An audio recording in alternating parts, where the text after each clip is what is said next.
Bonjour à tous. Dans la clase d'aujourd'hui, vamos a seguir hablando de la ville, mais aussi des indications touristiques. Cómo indicar el camino y cómo parler à l'impératif. Cómo hablar en imperativo. Así que vamos a hablar de las indicaciones turísticas, les indications touristiques et plus particulièrement comment indiquer le chemin. Cómo indicar el camino a una persona. Comment indiquer le chemin. Il y a une expression que tienen que saber, que es muy útil por si están perdidos y necesitan pedir ayuda a alguien pour demander le chemin dans la rue, en la calle. On utilise l'expression « Excusez-moi, je suis perdu. Pouvez-vous m'indiquer le chemin, s'il vous plaît ?» Excusez-moi, je suis perdu. Pouvez-vous m'indiquer le chemin, s'il vous plaît? Que sería, perdón, estoy perdido. ¿Puede usted indicarme el camino, por favor? Acuérdense que cuando quiero armar una pregunta formal, puedo inversar el sujeto y el verbo con un guión en el medio y así me permite tener una pregunta más formal. Donc, ¿pouvez-vous m'indiquer le chemin, s'il vous plaît? Para hablar de las indicaciones de camino, hay un poco de vocabulario que vamos a ver juntos pour la prononciation, más que nada. En premier, l'expression « vous êtes ici ». Vous êtes ici, comme vous pouvez voir sur l'image, es un dibujo de un cómic del gato, como lo habíamos visto en un video pasado, por un dibujante belga, le chat. Donc, vous êtes ici significa usted está aquí. Por ejemplo, cuando tienen un mapa o cuando ven un mapa en la ciudad, en carteles, muchas veces dice esa expresión « vous êtes ici ». Une autre expression qu'on utilise, c'est indiquer le chemin. Indiquer le chemin es indicar el camino. Y ahora si quiero pedir el camino a alguien, tengo que decir demander le chemin. Indiquer es indicar, demander es pedir. Esos dos verbos son del primer grupo, entonces es fácil para ustedes conjugarlo. J'indique le chemin, tu indiques le chemin, il indique le chemin, etc. Un autre mot important, c'est le passant. Le passant sería el transeúnte. Par exemple, on demande le chemin à un passant. A una persona que pasa por ahí sería. Un passant. La rue es la calle. La rue, la calle. L'avenue es la avenida. L'avenue, c'est une rue mais plus grande. Una calle pero más grande. L'avenue. La route sería la ruta. La route. L'autoroute es la autopista. L'autoroute. Le boulevard es el boulevard, lo mismo que en español, le boulevard. Le chemin es el camino, le chemin.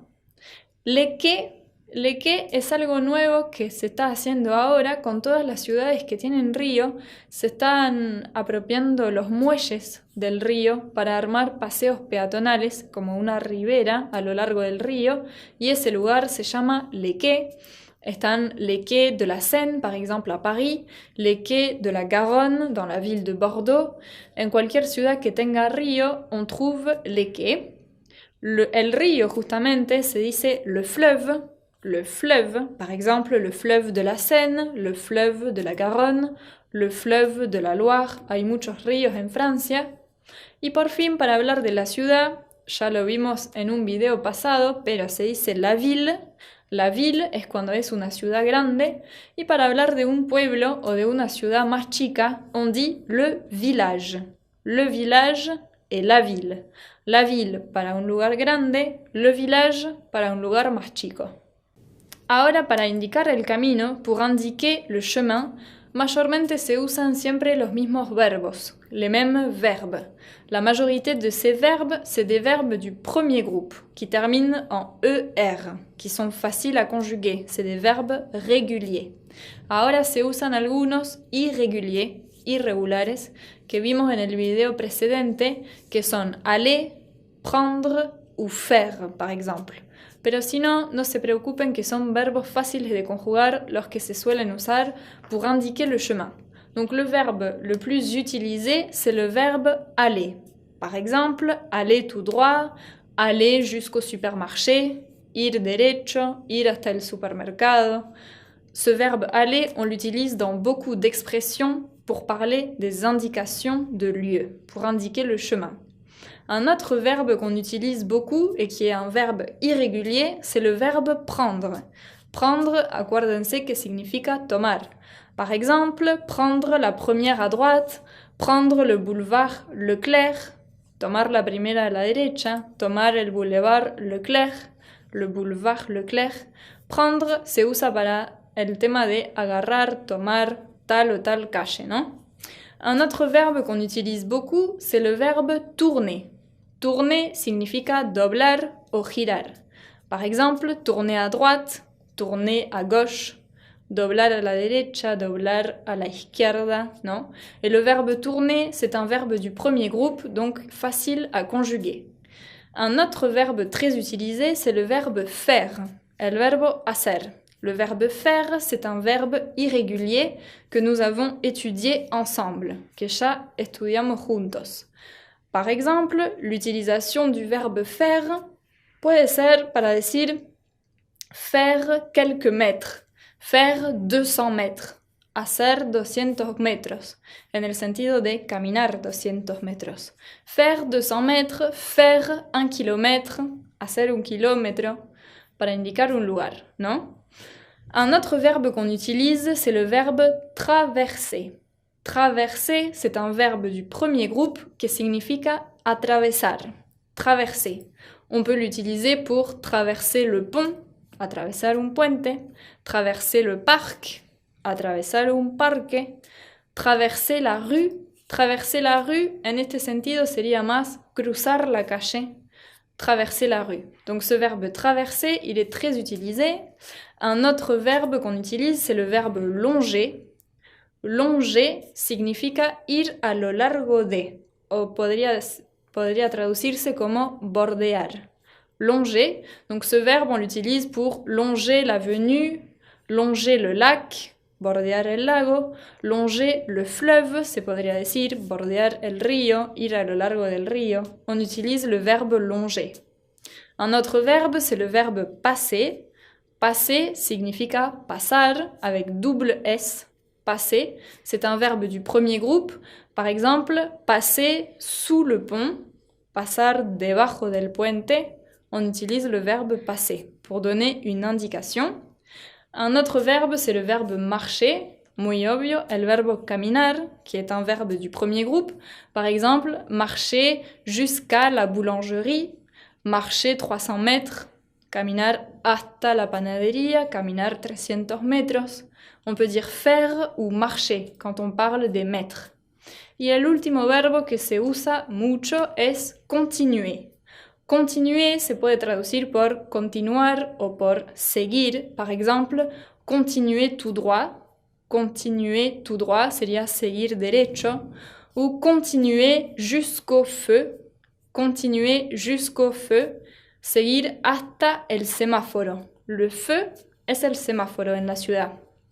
Donc ces verbes, ce sont des verbes faciles du premier groupe con algunos verbos irregulares que tienen que saber para poder ubicarse en la ciudad et pour indiquer le chemin. Nous allons d'abord aller tout droit, traverser la place, prendre l'avenue du président Wilson, longer les jardins du Trocadéro, tourner à gauche, passer sur le pont d'Iéna, et voilà. Nous sommes arrivés. Ahora, para hacer una pregunta sobre un lugar, pour faire une question sur un chemin, pour demander son chemin, on utilise le mot interrogatif où. Où significa donde. Et où tiene un accent grave sur le U. Acuérdense que lo vimos en el video sobre la interrogación, l'interrogation. Donc, où significa donde. Y con ese acento me permite diferenciarlo del U que no tiene acento pero que se pronuncia de la misma manera, que significa una cosa o la otra, que significa o. Así que U con acento es donde y U sin acento es o, en el sentido de una posibilidad. Entonces ese U del donde me sirve para armar preguntas, para preguntarle el camino a uno. Par exemple, où est située la gare, s'il vous plaît? Où est située la gare, s'il vous plaît? ¿Dónde está ubicada la terminal, por favor? Un autre exemple, où est la pharmacie? Où est la pharmacie? Un autre exemple, où sommes-nous? Où sommes-nous? ¿Dónde estamos? Où sommes-nous? Et un autre exemple, où est le musée d'art contemporain? Où est le musée d'art contemporain? ¿Dónde está el Museo de Arte Contemporáneo? No sé si se acuerdan, pero este U, si se ubica al principio de la oración, hace que la pregunta sea más formal. Y si se ubica al final, la hace ser más informal. Como pueden ver en la imagen, hay algunos dibujos para ilustrar esa pregunta con el U. Un personnage, un touriste, demande son chemin a une vieille dame, a una señora grande, y le dice, pardon, où est la poste? Pardon, où est la poste? Acuérdense que la poste es el correo. Y la señora le contesta, là-bas, là-bas, sur la place du marché. Là-bas significa allá, en la plaza del mercado. Où est la poste? Là-bas, sur la place du marché. Y ahora de nuevo, ce même touriste le pregunta a un policier, il demande à un policier, où est l'hôtel de la gare, s'il vous plaît? Où est l'hôtel de la gare, s'il vous plaît? ¿Dónde está el hotel de la terminal, por favor? Et le policier lui répond, tournez à gauche ici, puis allez tout droit. Tournez à gauche ici, puis allez tout droit. Doble a la izquierda aquí, pues vaya derecho. Bien, así que ese où de dónde se usa para armar preguntas pour demander son chemin. Donc pour indiquer le chemin, on utilise le présent ou le futur proche. Son los dos tiempos que se usan pour indiquer le chemin. Donc le présent, ustedes saben, vous savez comment conjuguer au présent. Le futur proche, si quieren podemos acordarnos juntos de cómo se conjuga. On utilise le verbe aller au présent, le verbe aller au présent, plus l'infinitif du verbe. Aller au présent plus l'infinitif du verbe. Par exemple, je vais aller, je vais prendre, je vais traverser, je vais tourner, o lo que sea. Todo se usa con je vais hacer lo que voy a hacer, ¿no? Avec le verbe à l'infinitif. Donc le présent et le futur proche, c'est deux temps qu'on utilise pour indiquer le chemin. Pero hay también un tercer tiempo que todavía no vimos y que vamos a estudiar hoy pour indiquer le chemin, c'est l'impératif. L'impératif significa el imperativo. L'impératif, comme en espagnol, il sert à donner un ordre, à donner un ordre, à donner un conseil, à donner une instruction ou une interdiction. Une interdiction. O sea que sirve para dar un orden, un consejo, una instrucción o para prohibir algo. Comme en espagnol, ¿no?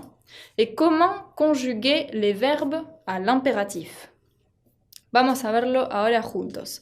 Par exemple, une phrase à l'impératif serait « Ferme la fenêtre, j'ai froid ».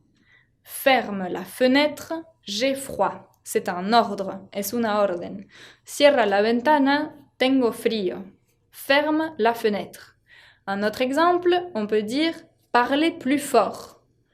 Parlez plus fort. Hable más fuerte. Es un pedido, une demande. Parlez plus fort. Écoutez et répétez. Escuchen y repitan. Écoutez et répétez. Allons au musée. Allons au musée sería como una sugestión, ¿no? Una idea. On utilise l'impératif. Allons au musée. Un autre exemple, ne marchez pas sur la pelouse. Ne marchez pas sur la pelouse.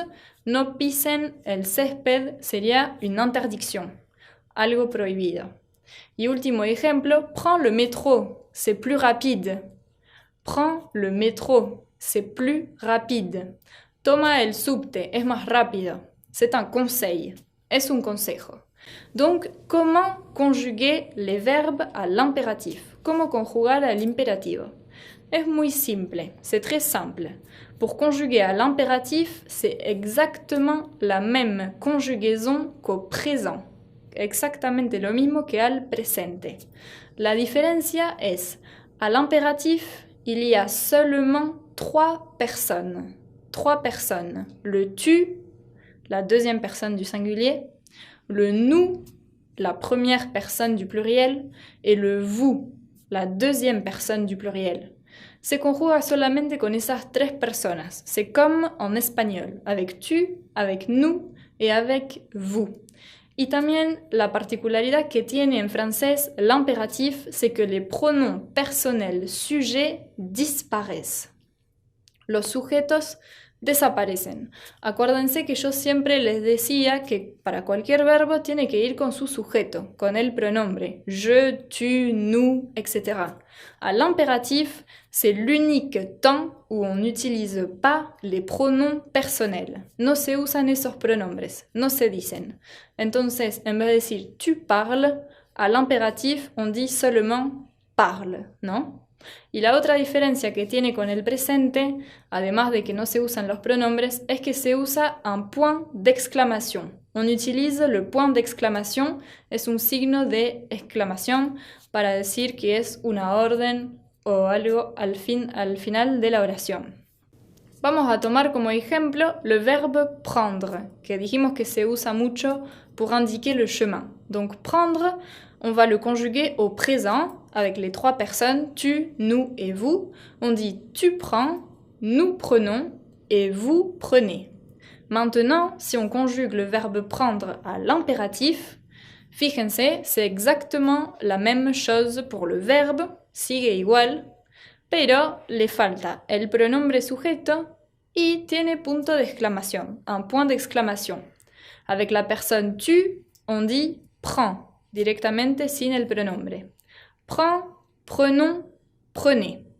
Donc la différence avec le présent, c'est que le pronom personnel disparaît, desaparece.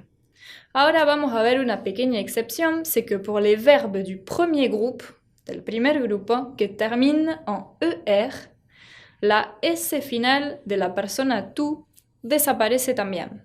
Par exemple, avec le verbe manger, que significa comer, c'est un verbe du premier groupe. Au présent, on dit tu manges, tiene una S finale. Nous mangeons et vous mangez. À l'impératif, on dit mange, que desapareció la S, mange, sin S, mangeons et manger. Bien, así que es exactamente lo mismo que al presente, menos para los verbos del primer grupo que pierden la S con el tu. Quelques exemples de phrases à l'impératif avec des verbes du premier groupe, par exemple, c'est mange ta soupe. Mange ta soupe. Fíjense que le verbe mange no tiene S. Come tu sopa. Mange ta soupe. Parle moins fort. Parle moins fort. Habla menos fuerte. Parle moins fort. Marche plus vite. Marche plus vite. Camina más rápido. Marche plus vite. Et un autre exemple, va chez ta grand-mère et ne parle pas aux inconnus. Va chez ta grand-mère, anda de tu abuela, et ne parle pas aux inconnus. Y no hables con desconocidos. Donc le verbe aller, aunque es irregular, también se considera como un verbo que termina en ER y entonces pierde la S con la persona tu. Por eso ese va chez ta grand-mère no tiene S final. Bien. Et maintenant, pour la forme négative, à l'impératif, c'est régulier, comme au présent. On utilise ne, le verbe, et pas. Lo único que cambia es que no tiene sujeto, no tiene pronombre. On utilise ne, verbe, et pas. Par exemple, ne prends pas cette rue. Ne prends pas cette rue. No tomes esa calle. Ne prends pas cette rue. Ne dormons pas à l'hôtel. Ne dormons pas à l'hôtel. De que no vamos a dormir à l'hôtel. Et ne buvez pas de vin. Ne buvez pas de vin. No tomen vino. ne buvez pas de vin. En général, à la forme négative, on l'utilise pour l'interdiction, para prohibir algo, ¿no? À l'impératif, il y a deux verbes irréguliers que, como siempre, son los verbos être et avoir. Ser o estar y tener, les verbes être et avoir. On va comparer la conjugaison de ces verbes au présent et à l'impératif. Par exemple, au présent, le verbe être, on dit tu es, nous sommes et vous êtes. Mais à l'impératif, on dit sois, soyons et soyez. Soit, soyons et soyez. Par exemple, sois sage, que significa sea bueno, portate bien, sois sage. Soyons intelligents, seamos inteligentes, soyons intelligents. Et soyez gentils, sean buenos, gentiles, soyez gentils. Donc sont, soit, soyons et soyez. Maintenant, avec le verbe avoir, au présent, on dit tu as, nous avons et vous avez. À l'impératif, on dit et, ayons et ayez. Par exemple, des exemples de phrases « N'aie pas peur »,« N'aie pas peur »,« No tengas miedo ». N'ayons pas peur, no tengamos miedo. Et n'ayez pas peur, no tengan miedo. Donc les verbes être et avoir sont les deux seuls verbes qui sont irréguliers. Ahora, si comparamos una misma oración a esos tres tiempos que se usan para indicar el camino, pour indiquer le chemin, au présent, à l'impératif et au futur simple, on va comparer la phrase « Vous prenez à droite » Ustedes toman a la derecha. Vous prenez à droite, c'est au présent. Si on l'utilise à l'impératif, on dit « prenez à droite ». La différence, c'est qu'on supprime le pronom sujet et on ajoute un point d'exclamation. Et maintenant, au futur proche, vous allez prendre à droite. Vous allez prendre à droite. Bien? Donc, c'est les trois temps qu'on utilise pour indiquer le chemin. Así concluimos este video sur comment indiquer le chemin et comment parler à l'impératif pour indiquer le chemin.